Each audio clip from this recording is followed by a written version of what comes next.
Bonjour à tous, amis de la connaissance, et bienvenue sur votre chaîne Bibliojuriste et Savoir, l'espace où nous explorons les livres qui défient le pouvoir, la religion et l'histoire officielle.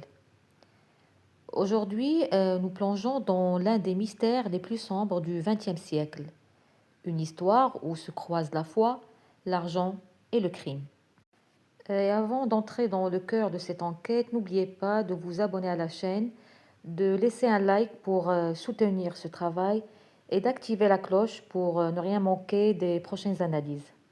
Le livre dont nous allons parler s'intitule In God's Name, au nom de Dieu, écrit par le journaliste britannique David Yallop, un homme qui a osé poser la question que le Vatican aurait préféré laisser sans réponse.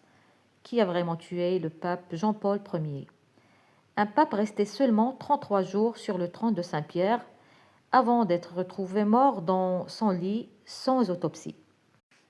Avant de juger le livre, découvrons d'abord l'homme derrière la plume.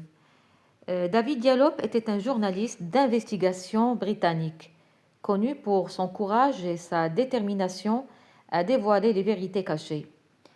Il a enquêté sur des affaires de meurtre, de corruption et de manipulation d'État.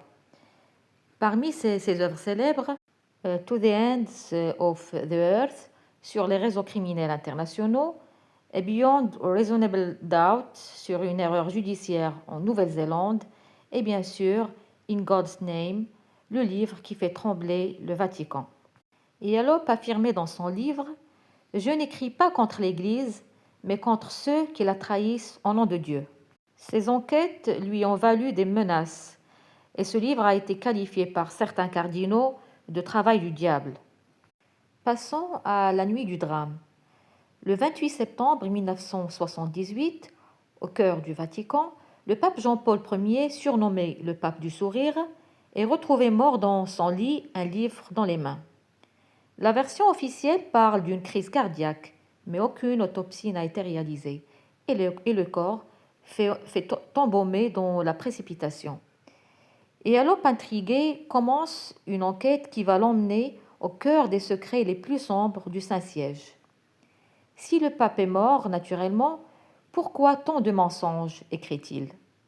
Mais pour comprendre sa mort, il faut d'abord suivre la trace de l'argent de Dieu et les banques du diable.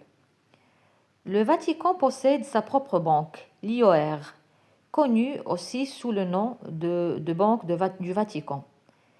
Cette institution gérait des millions de dollars et entretenait des liens étroits avec la banque italienne Banco Ambrosiano, dirigée par Roberto Calvi, surnommé plus tard le banquier de Dieu.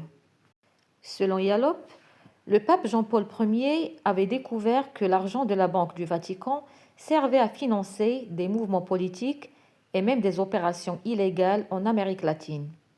Il projetait alors de nettoyer les finances de l'Église et de sanctionner les responsables, parmi lesquels certains cardinaux puissants. Mais lorsqu'on menace le pouvoir riposte. C'est alors que dans le chapitre des alliances de l'ombre, Yallop révèle l'existence d'un réseau complexe entre la Banque du Vatican, la mafia italienne et les services secrets occidentaux. Le Vatican, dit-il, n'était pas qu'un centre spirituel, mais aussi un acteur politique majeur de la guerre froide. Jean-Paul Ier, homme d'une foi sincère, voulait rompre ces alliances dangereuses, mais ses décisions dérangeaient trop de monde, banquiers, loges maçonniques et cardinaux influents. Selon l'auteur, sa mort n'était pas une coïncidence, mais une nécessité. Et comme souvent dans les affaires de pouvoir, tout s'est joué en une nuit. La dernière nuit, où Yallop décrit minutieusement les dernières heures du pape.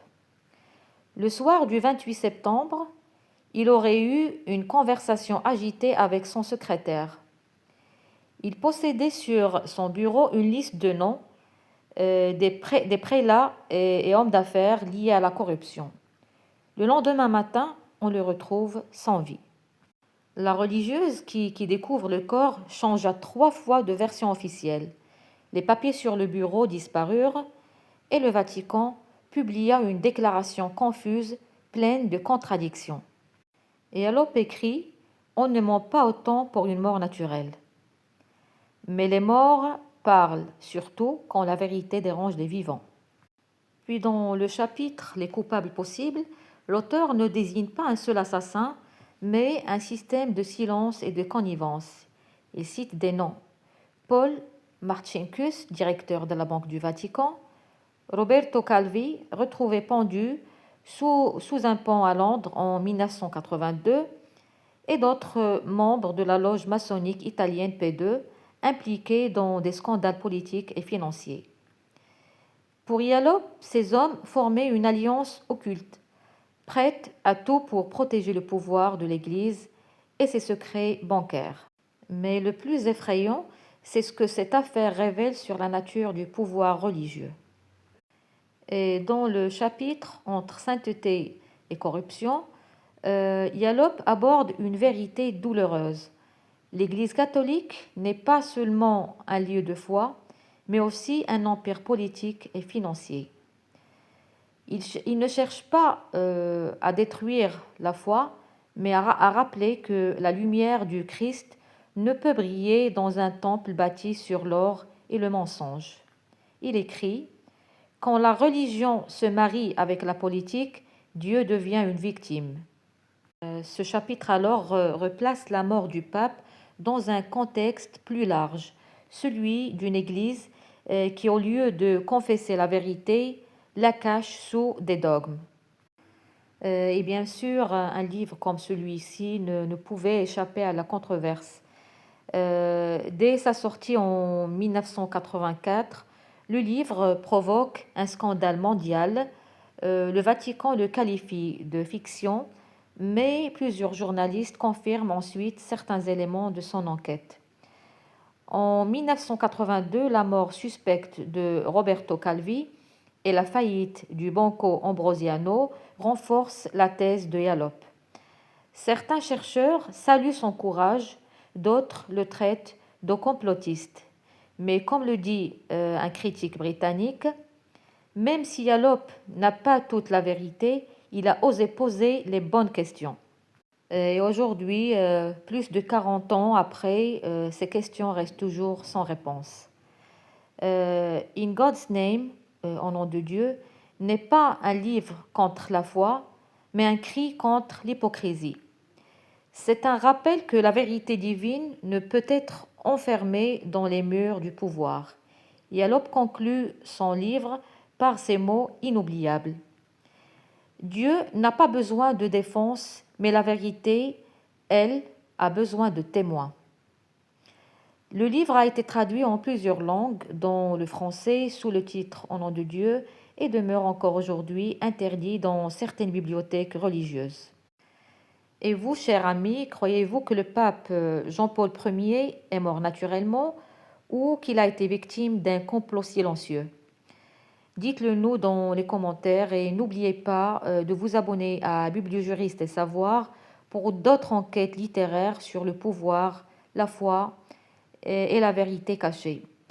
Merci d'avoir regardé jusqu'au bout et souvenez-vous, chercher la vérité, c'est déjà un acte de foi.